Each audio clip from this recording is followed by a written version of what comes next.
Blog Talk Radio.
Hello and welcome to episode 155 of Songs of Selah here on 17 Numa Radio.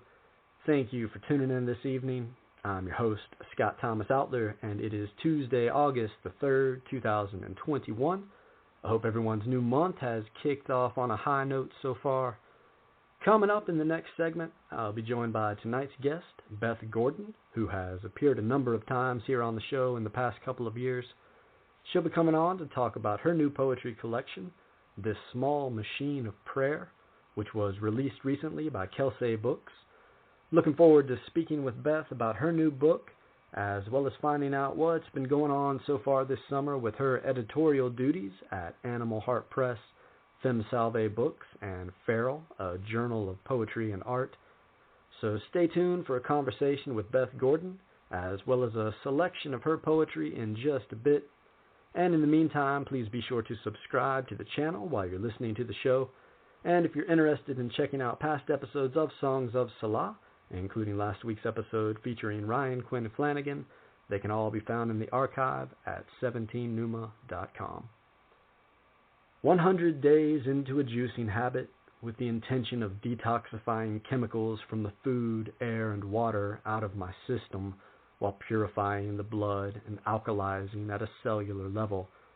But it hasn't been my body alone that I've sought to cleanse while going through this process.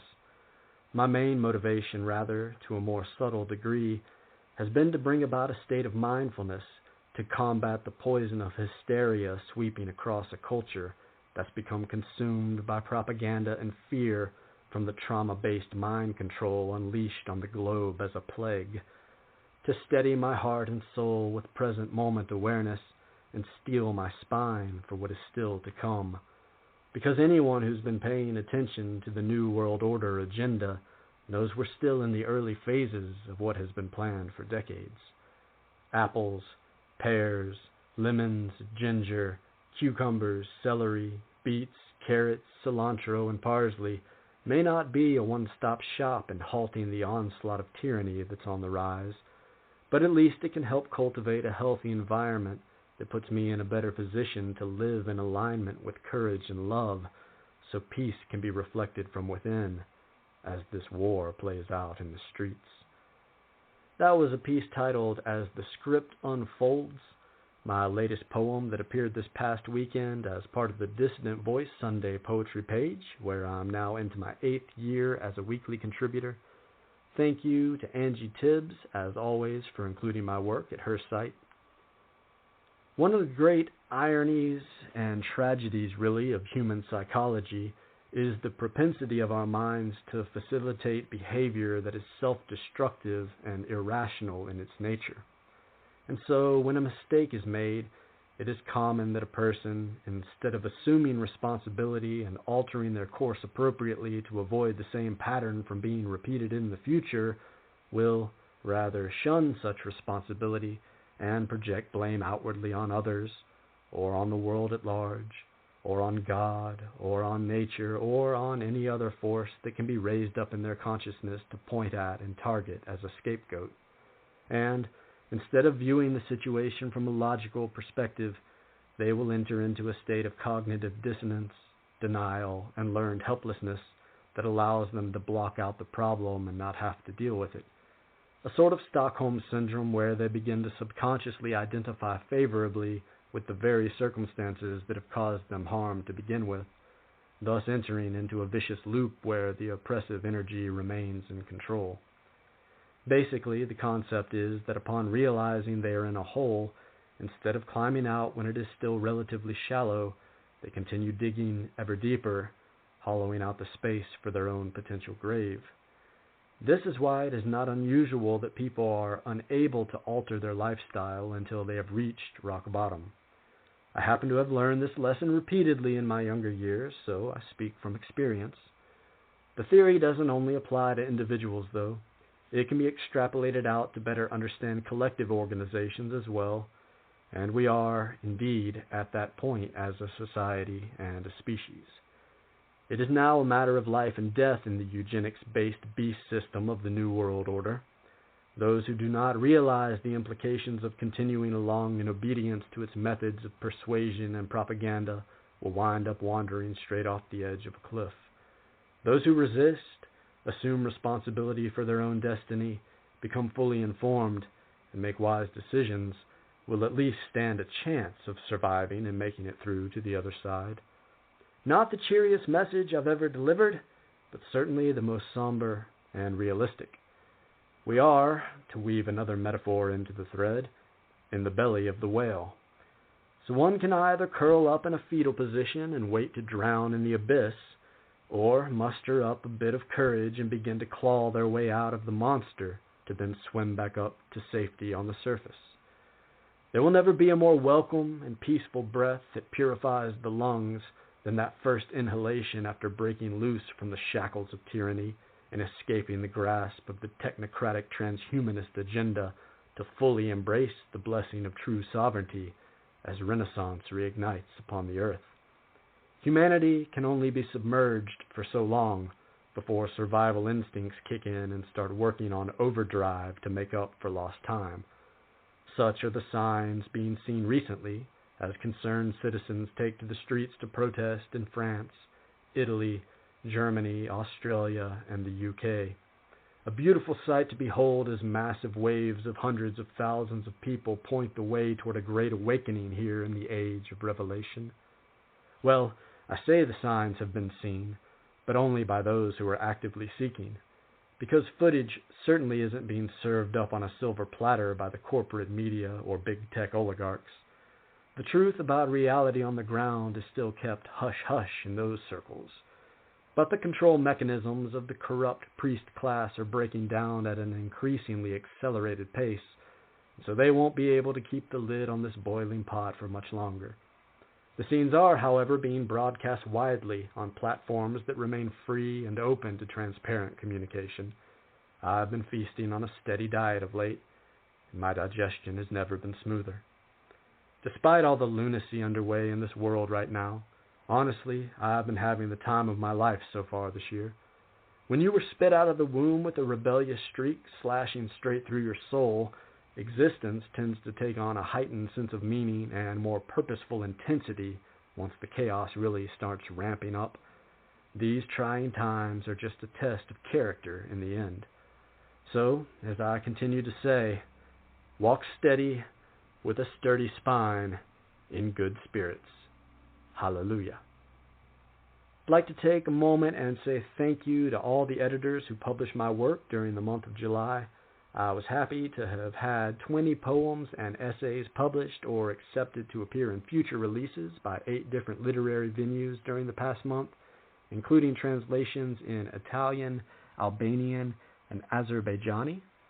I've been posting a lot more at my website recently, so anyone interested in checking out and keeping up with my work can do so there at 17numa.com. I think that'll just about wrap things up here at the top of the show. So let's go to a music break now and then return on the other side with tonight's guest, Beth Gordon. Stay tuned.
mind when you find you're spending your time wanting for words, but never speak.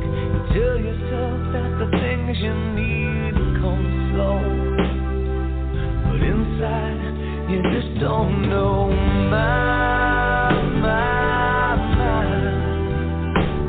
Let your bright light shine.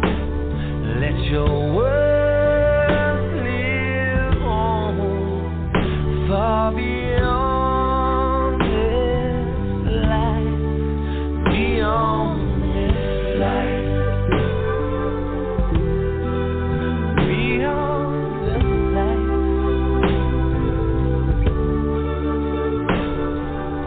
Hold on to anything, everything's over and done. Has the fear taken over you? Tell me, is that what you want to make up your life? Time after time, you're falling behind. Hold on to me and never leave. Forever be what you mean to me right now. Don't you feel better now?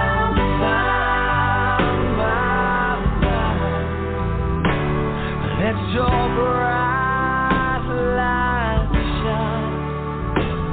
Let your world live on, far beyond this life, beyond this life, beyond this life, beyond. Don't you feel better now?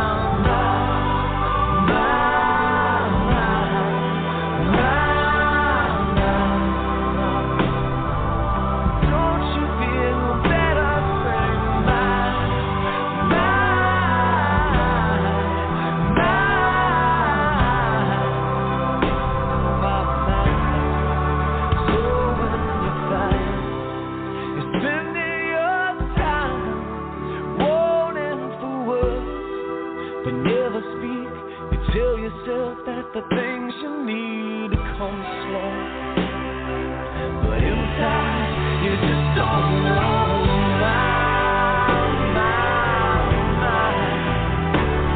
How your bright light shine. Let your world live on, far beyond this life. Does your wild, wild heart weigh you down so high? Well, mine is the cost of living this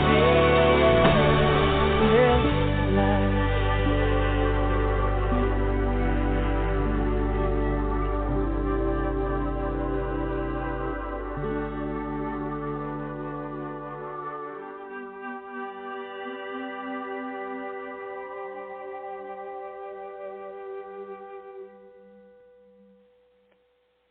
Welcome back to Songs of Selah.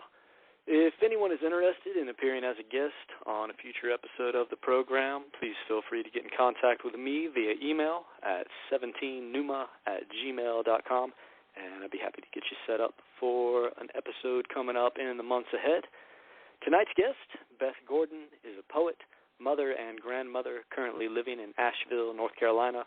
Her poetry has been published in Passages North, Rhino, Eco Theo Review, Into the Void, Pigeonholes, Swim, Pithead Chapel, Barren, Citron Review, and others. Her full-length poetry collection, This Small Machine of Prayer, was recently released by Kelsey Books, and her chapbook, The Water Cycle, is forthcoming from Variant Literature in November 2021. She is managing editor of Feral, a journal of poetry and art, assistant editor at Animal Heart Press, and grandma of Femme Salve Books. Beth, welcome back to the show. How are you doing tonight? Good. Hey, Scott. Greetings from Asheville. How are you? Doing well. Beautiful day here in the suburbs outside of Atlanta. Nice. Hot and humid. It is not hot and humid in Asheville. Not to brag, but it's delightful here. So. Very nice. So how's your summer been going so far? Good. I think, sorry about the very loud howling in the background. That's my cat. I think last time we spoke, we were talking about Lisa Keller Kelly's book From Animal Heart, and I had been to St. Louis for the launch of that book and some other poetry-related events, and came back to Asheville, and it just working on all the Animal Heart projects, working on Feral, and getting ready for this new book to come into the world, which the books arrived on Saturday, so I'm actually holding my book, which is awesome. Oh, right on. Yeah, that's exciting. Very cool. I love the cover on that collection. Who did that? Oh, thank you. Yeah, the art was actually done by my daughter. I have two daughters. One who's in Richmond, Virginia, and I think is actually listening right now. And my younger daughter lives in Florida. And, I sat down with her and kind of told her what I had in mind for the art for this book, and that's what she came up with. So I love it. Yeah, absolutely. Looks very cool. What were some of the ideas that you presented to her to flesh it out? Well, I basically told her. If you look at the drawing and the title itself, thinking of a machine, I told her I wanted a kind of anatomically correct heart that had that steampunk aspect to it to make it look more like a machine, and that I wanted there to be daisies in it as well. So she pulled it all together, and there it is.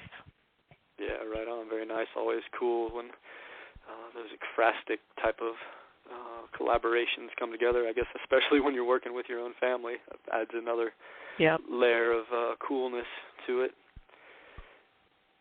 Also, like the title, This Small Machine of Prayer. What went into this collection? What themes and ideas were rolling around in your head as you brought it together? Yeah, so the title came from, I got the idea last year, late spring, early summer, when we were in lockdown, and I took an online kind of poetry workshop offered by the North Carolina Writers Association, and it wasn't like a writing workshop. It was more of a presentation on how to read poetry, about how to kind of approach poetry in different ways. And the person teaching the class talked about the quote from William Carlos Williams, where he says, "A poem is a small or large machine made out of words." And the idea, as we were looking at how to read poetry more closely, was thinking about if a poem is a machine, what work is this poem trying to do? What techniques and forms and language is the poet using to make this machine do the work they want it to do? And so I love that idea.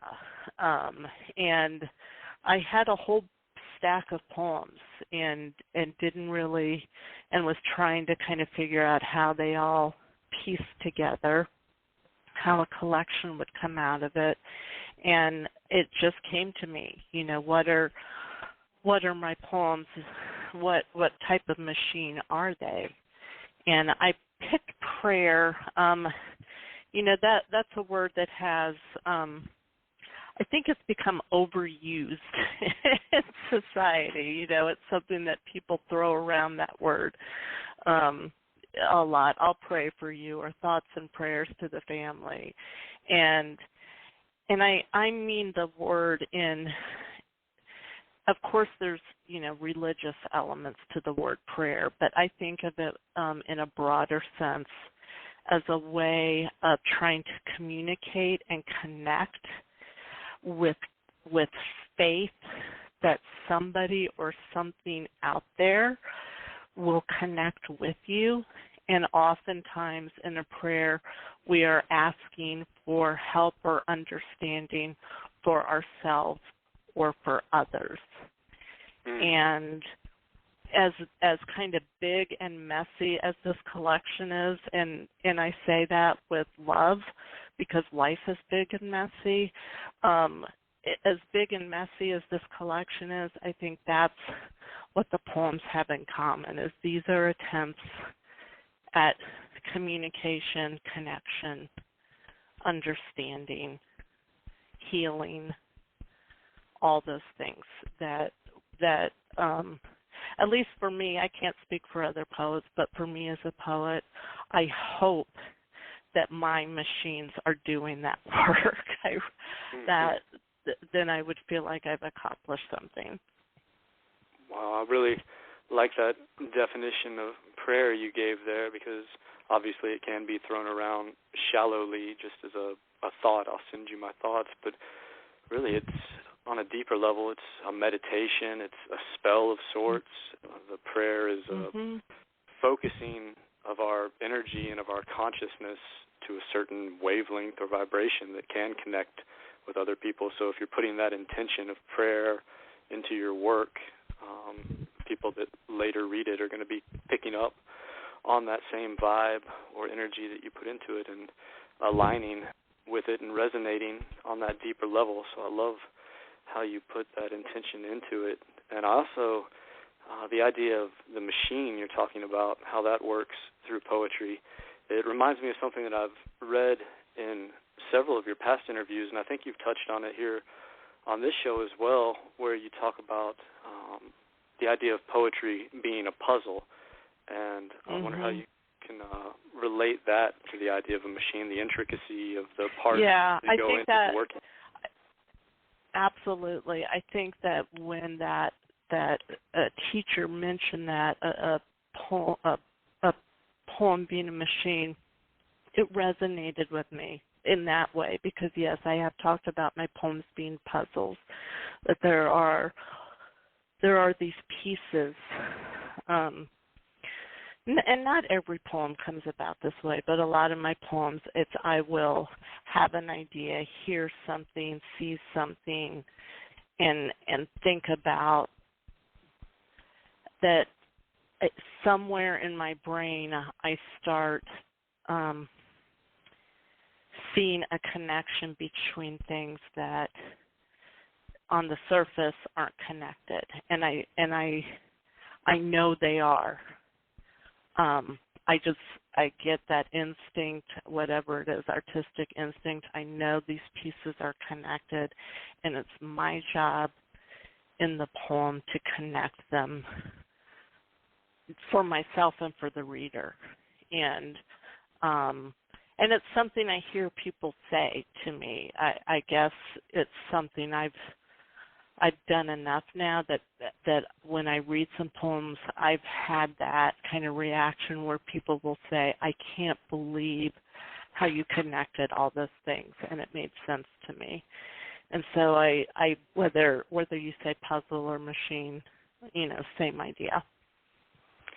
Yeah, absolutely, and that is the role of an artist and a poet in particular, working from the right brain and the intuition and picking up on those synchronicities and seemingly disparate ideas that are really interconnected at a deeper level, almost like the jeweled net of Indra, where everything is divinely connected, or almost at the quantum physical level, where you're pulling these ideas that on the surface might not seem to go together, but if you look at them from the right perspective or perception or angle, you can see how they all come together. So that's a neat trick to be able to pull off, and you definitely do it well in your poetry. Oh, thank you.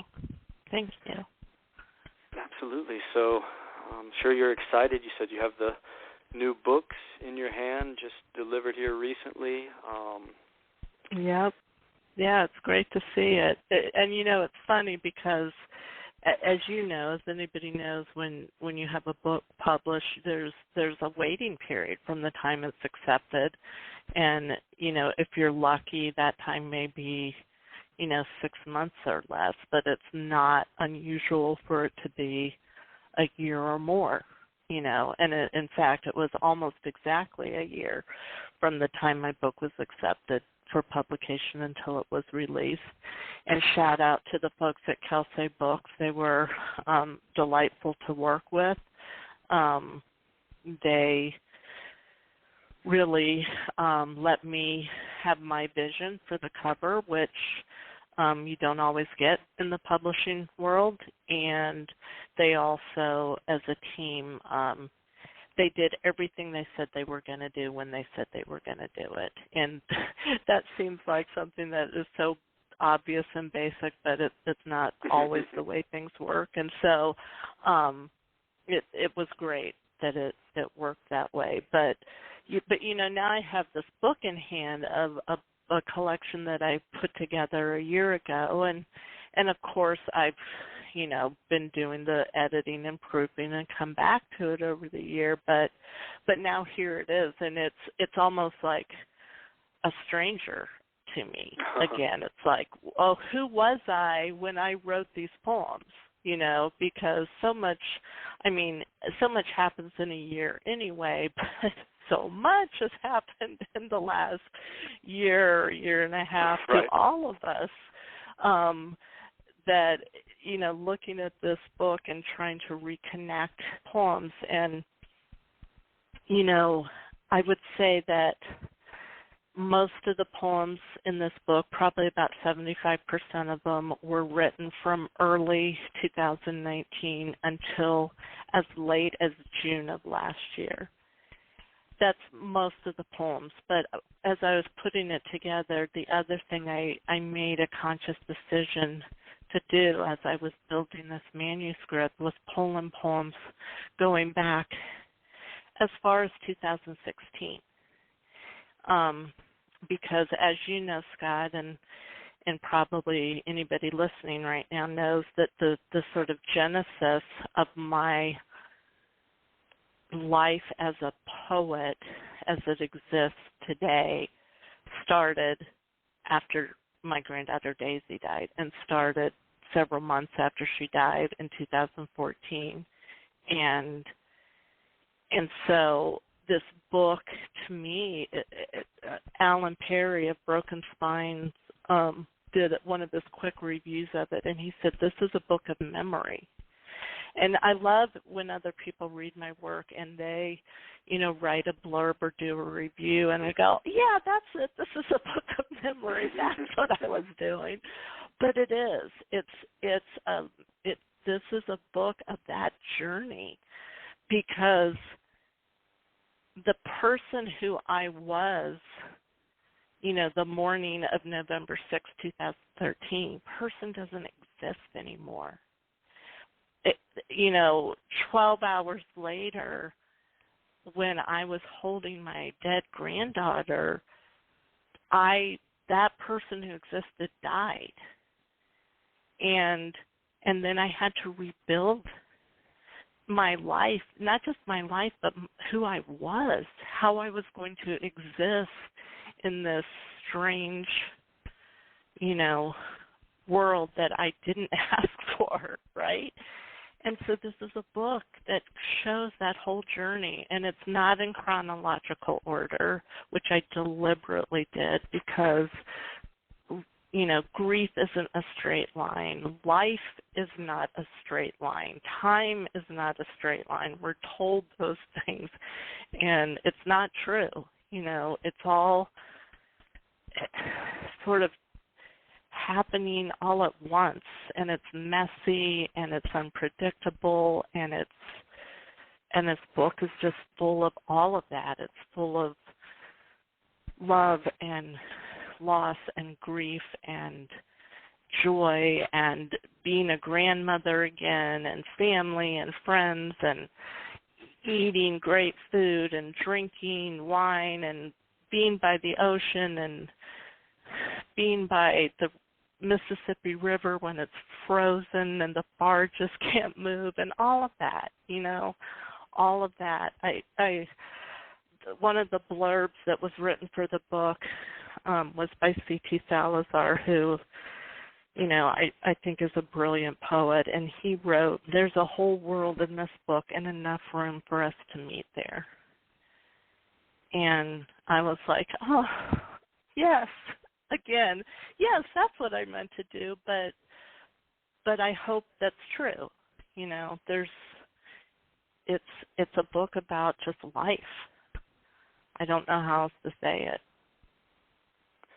I like that description that you just gave from his blurb as well, almost like a friendly space where we can all find those similarities that we've experienced in our own life, as you say, and all the random associations that come up in that nonlinear form. I was reminded of the process I've been in meditation in recent months and dealing with the death of my father still from 7 years ago now. And when I'm in that session, the memories that flood through me and are popping up out of nowhere seemingly and have no connection, but then they really do have a connection, but they're coming from all different angles, and then that pops in other associations from other people, and it's as you were going through all these ideas that play into your new collection, it reminded me of just the way that our minds work in this life and how everything, it gets back to that interconnectedness of everything and the puzzle pieces and how they all fit together.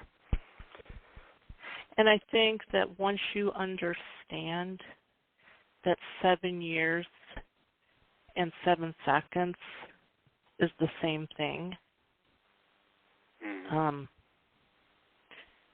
and like I understand that. Some days I understand that intellectually. Some days I feel it, like I really experience it.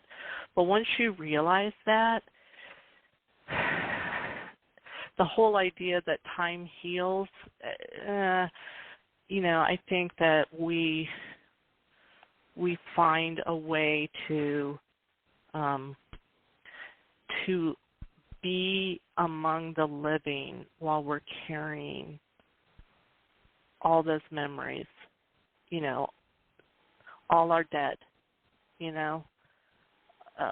carrying them with us, but we have to be in the world of the living. But it's all happening at the same time. And anyway, that's a whole like semester long class, and we don't have time for that. But there's a lot in this book where I'm deliberately, and I'm doing that more and more in my poetry, where I'm deliberately breaking down narrative and traditional timelines, because I don't experience time that way, and I've come to realize that a whole lot of people do not experience time the way we're told that we should be experiencing it. That a lot of us are sort of like, really? I don't think so. And so, again, if this is about connectedness, I'm sending out my thoughts and beliefs about that in these poems to other people, because I see it in other poetry and writings, and I think it's powerful. Absolutely, well said. And yeah, the timeless nature of reality and the cyclical nature of reality, that's a topic that could go on for eons. I think people have been trying to get to the bottom of it for quite a while, but I think you're right in saying that we all do carry these energies and memories with us, and having other people to relate to that have experienced, and knowing that they've experienced the same thing as part of that healing process, and knowing how life continues even in the face of adversity, and continuing to say yes in an almost triumphant manner, even in the face of the great existential suffering that is part of the human condition. It's what really gives us a deeper meaning almost through the tragedy. And that's another show for another time as well. All these concepts. Well, yeah, that's a separate podcast, Scott. We'll have to create a whole separate podcast about time travel and parallel universes. So, So I also wanted to touch on another collection you have coming out, the Water Cycle, later this year. Can you tell us a little bit about what's going on with that one? Yeah, it's a little baby chapbook. It's about 25 poems. They're all prose poems, and that book came about last year when I started noticing that there's a lot of water in my poems. There's rivers and lakes and oceans and wells and sinks and bathtubs. There's also lots of other liquids like wine and vodka and bourbon, and I was like, that's really interesting. And I thought, okay, I'm going to have that idea in my head as I'm writing poems, and more consciously weave that into this group of poems I'm writing. And so the book is called The Water Cycle. There's 25 poems, and they're all the poems are titled Hydrology and numbered 1 through 25. And they're about all sorts of different things. You know, there's poems about loss, there's poems about romance and heartache and travel and being a grandma, but all around this theme, of water.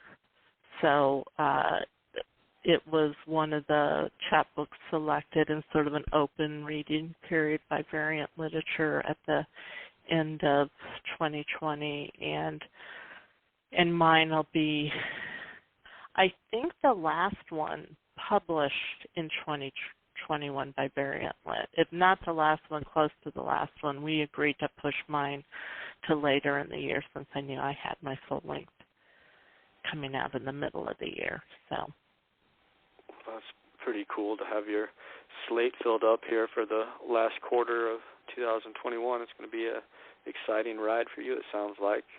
With that idea of water and liquid playing so heavily into this forthcoming collection, is that a product of environments you've been around, do you think?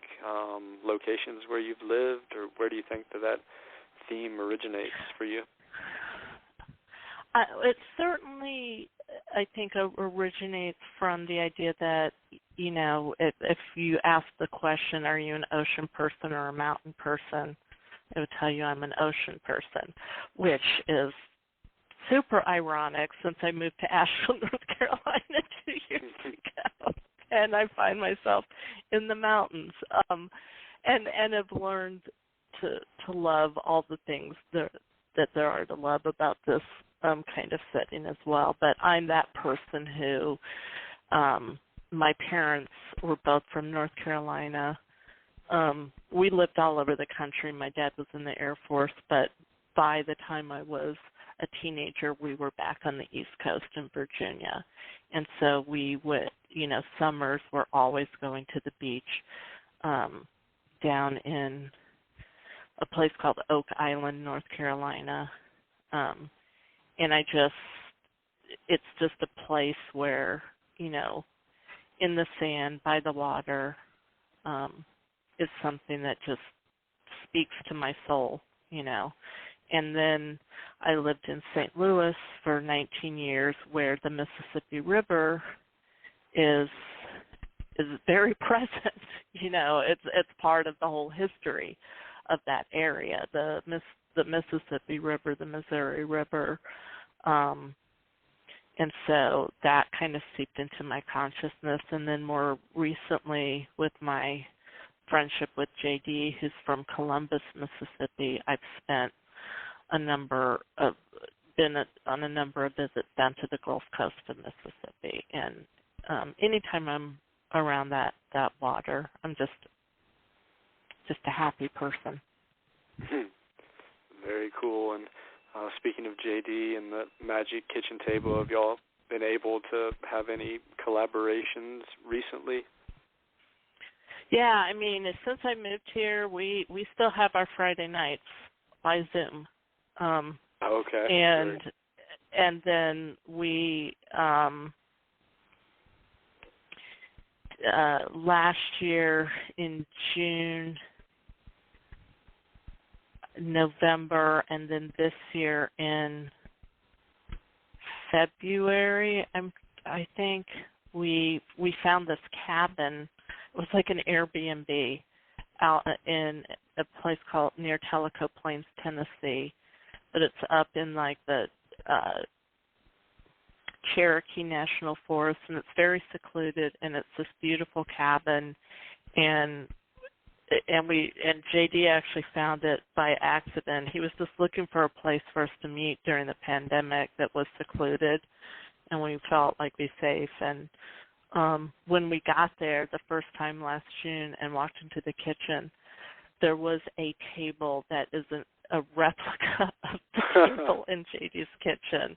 It was like the Magic Kitchen Table had transported to Tennessee. But wow. We've done writing there. He's come here. I've gone to St. Louis, and yeah,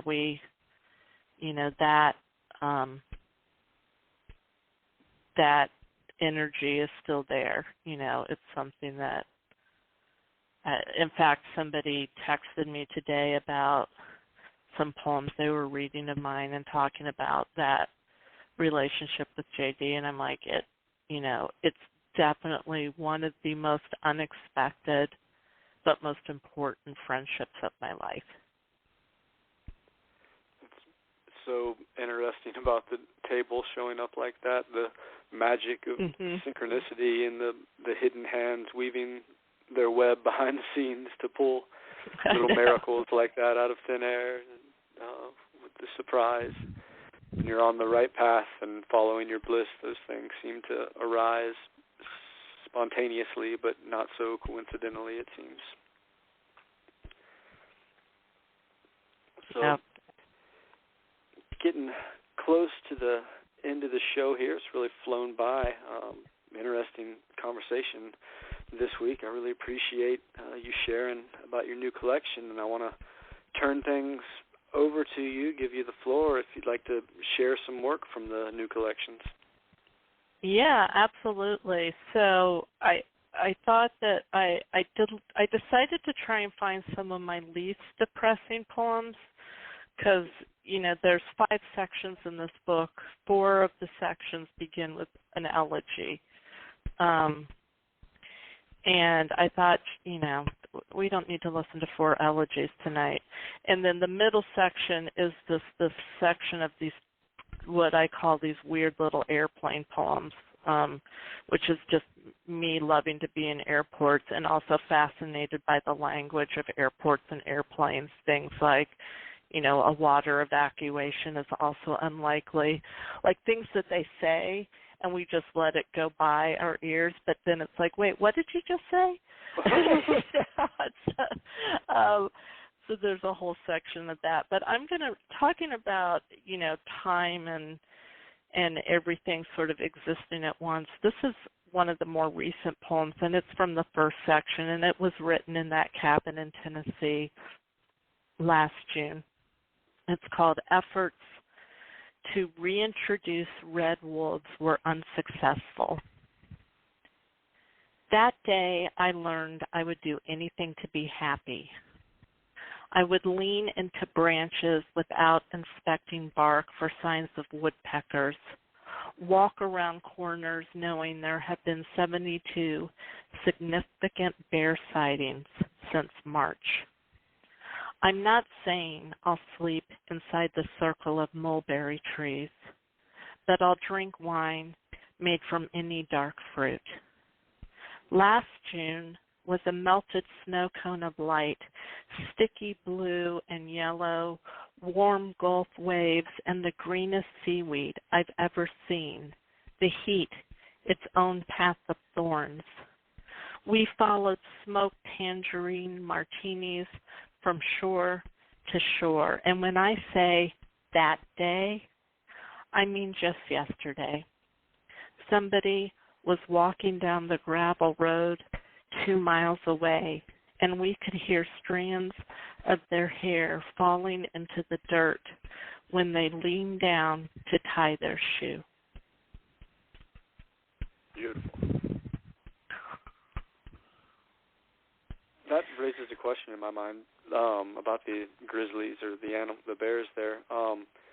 Living near the mountains, do you get any sightings of animals? I haven't seen any, but like where I live in an apartment complex, and we're not allowed to have bird feeders. I imagine. Because then we'll have bears. And where my mom lives, they've had bears there because some of the residents where she lives are, in their 80s and stubborn. And they're like, screw it, I'm putting out a bird feeder. And then they get bears, so. Need something to watch. Yeah, exactly. This is a poem. I'm going to read a poem. This is from the second section. And this is about grandson Theodore. And, becoming a grandmother again was scary and wonderful. And so I feel like I write so many poems about the dead. Let's write some poems about the living. My grandson smells of strawberries. This is the boy who survived. His feet in dirt each day, his eyes on new white flowers and ears on hungry birds. The birds say, boy, fly, boy, fly. He flaps his green arms and lifts off the earth. The frogs say, boy, here is the juicy swamp. Eat this fly and feel its wings flutter on your teeth. He swims in mud and hugs the worms. The lemon trees say, boy, yellow, but he cannot root and still. He whispers, and the snakes think he is their own. They say, boy, wrap us in cotton and clover, keep us warm through the hurricane nights. My grandson smells of azaleas in winter, fire ants and mint, stars and dust. He glimmers as he sleeps. Oh, wow. That one really draws you into the primal, rooted nature of reality. Great piece. Thank you. I'm going to read one of my weird little airplane poems. And the thing about the poems is the poems have, almost nothing to do with the title. And I was trying to create that disconnect between these things that are said, and we just listen to them and don't give it another thought, like when they're showing us how to inflate that thing under the seat, we're all going to be calm and do that anyway. And I love flying, don't get me wrong. I'm just fascinated by the way we disassociate from these things that we say. Exactly. This one's called Safety Information on the Card Located in the Seat in Front of You. The top bricklayer I've got is 62 years old and ready to retire. There is nobody in line to replace him. A lost art, like bowling, interior decorating, earning Girl Scout badges. Nobody gives a shit anymore. It's 10 a.m., and I'm 2 drinks in, not going to watch the news or text my ex. Time to look over my shoulder, adjust the rearview mirror, find a man with construction hands who is not afraid of oil. Occasional vodka-fueled song, Happy Birthday to Me, with Pinot Noir and a bubble machine. My admonishments for EKGs fall on stubborn ears. It's the 4th funeral we've been to this year, but old habits are hard to break, hard to build a different timeline, hard to love a man if he's going to die tonight while I'm dreaming of hurricanes. Very nice. Another reference to the timeline theme that's coming up tonight. Yeah. Yeah. How much time do we have? Do you think we have time for 2 more? Yeah, absolutely. All right. All right. Well, this one is specifically about parallel universes. I read a story, the lab in Oak Ridge, Tennessee, that among other things, one of the things the scientists are trying to do is actually find the portals between parallel universes. And I was like, that seems like a really bad idea, but okay. It sounds like what they're doing with CERN. Right, and so this is sort of kind of a sonnet, and I call it 21st Century Omniverse Sonnet. When physicists in Oak Ridge swung the door wide to glimpse the negative of narrow existence, snail with wet wings emerged, leaving a contrail, and then hummingbirds, sluggish and attracted only to shades of white, and called by metaphysical choirs to reunite with God, and my father appeared, his oiled brain in clockwork order, to decode triangulations of weeping willow funerals, lightning bugs, and vanishing tar pits, but did not know my face. My doppelganger, long drowned in mud waters, and no one through either mirror knows if it was an accident. Wow, these poems are all brilliant. The negative of narrow existence, was that the line? So cool, opening up. Yeah. Thanks. Yeah, I mean, I'm a big fan of parallel universes, but I don't think that we should actually open a portal. Well, no, it's kind of like the idea of setting the atmosphere on fire that they did a few decades ago. People get these wild ideas and just go about their business. Yeah, that seems like a good idea. All right, I'm going to read the last poem in the book, which I wrote in Mississippi on the Gulf Coast. I was thinking about J.D. when I was writing it, but I think it's also a poem to all poets, in which we are very selfish birds. We are the lucky ones, newly bathed, towel-dried inside this Gulf Coast cottage beneath carnivore clouds, our mouths open to hail and straight-line winds, small tornadoes that fall from the twisted sky. When these walls are flattened and shredded like old tax files returned to the hungry gods, we will trade our arms and elbows for sparrow wings, fly into a lightning bolt's stomach.